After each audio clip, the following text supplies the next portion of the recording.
Türkmenistanyň prezidenti Gurbanuly Berdimuhammedow 24-nji ýanwarda Aşgabatda täze guruljak gymmatbaha deskalaryň, mehmanhanalaryň, edara we ýaşaýyş saýlarynyň taslamalary bilen tanışdy. Bu proýektler ilatyň agyr ykdysady kynçylyklary başdan geçirýän wagtynda gurulup ulanylmaga berilmeli. Guruljak deskalaryň başyny Kaşaň mehmanhana, Halkara maslahatlar merkezi, Halkara kabul ediş merkezi, Senagat paýdarlar täzirçilik bankynyň, Türkmenbaşy döwlet täzirçilik bankynyň edara binalary çekýär. Türkmen paýtagtynyň gymmatbaha guruluş proýektleriniň bu ýyl hem dol güýjünde dowam ettiriljekdigi 9-njy ýanwarda Berdimuhammedow diksorly Aşgabatyň üstünden aýlananyna ma'lum boldy. Berdimuhammedow häkimet başyna gelenden soň Aşgabatda we awada syýasatçylyk zolagyny döwletiň hesabyna onlarça täze mehmanhana, uly kongres, toy, sport zallary, edara, ofis saýlary, sowda merkezleri guruldy we soň täze ofisli bolan ministrlikleriň yapylan ýa başga ministrlige birikdirilen halatlar hem boldy. Bundan başga geçen ýyl ýapyk binalarda we söwes sunugat boýunça geçirilen 5-nji Aziýa oýunlary üçin adyndan 5 milliard dollarlyk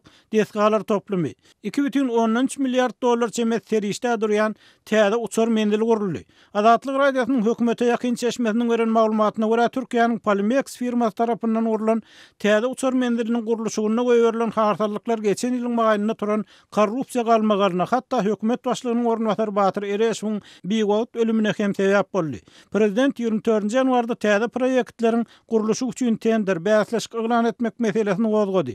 Emma azatlygyň ýerli çeşmeler paýtagtyň 10 ýyl awadançylyk köçesiniň uğruna guruljak mehmanhanasynyň şertnamasynyň hiç ýyl tendersiz Fransiýanyň Boyugus karhanasyna berilendigini, onuň döwlet gazynasyna 300 million euro düşjekdigini habar berýär.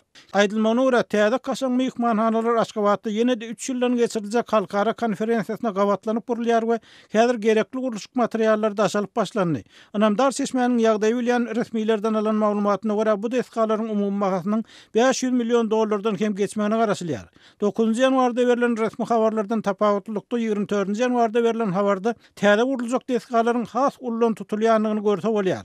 Mysal üçin Odal halkara howa mendiliniň goleýyna guruljak mehmanhananyň 7 hektar golay meýdan tutjakdygy aýdylan bolsa, Arçavil we Çannybil çaý ýollarynyň arasynda guruljak mehmanhananyň binasy 23 hektar golay meýdan tutar. Mehmanhananyň meýdançasyna gidropark bilen birleşýän uzuýunlugy 725 metr bolan derýa, emeli köl, açyk howuz, çugdurumlar, tomuska restoran we kafe ýerleşdirilýär. Şeýle hem taslama uzuýunlugy 600 metr bolan awtomobil ýoluny öz sanalýar diýip resmi habarda aýdylýar. Öňkü ýyllardan tapawatlykda Türkmenistanyň guruluş proýektleri bu ýyl günne gorun görnükli şahyr we akıllary Magtumul Pragynyň ýadygarlygyny hem öz sanalýar. Mundan öň prezident şahyryň Aşgabatyň merkezindäki İlhalar heýkeliniň göçürilmegini buyurupdy. Köpetdagyň etegine bina ediljek täze ýadygarlygyň beýikligi 60 metr, durmaly ýeriniň diametri 25 metr dem bolar. Emma bu we beýlek guruljak guruluşlaryň hiç biriniň döwlet gazynasyna we halka näçe tirişde düşjekdigi anyklaşdyrylmýar. Gepin gerdesine aýdylsa, Halkara Valyuta Fondunyň ekspertleri Türkmenistanyň hökümetine döwlet investisiýalaryny azaltmagy maslahat berýär.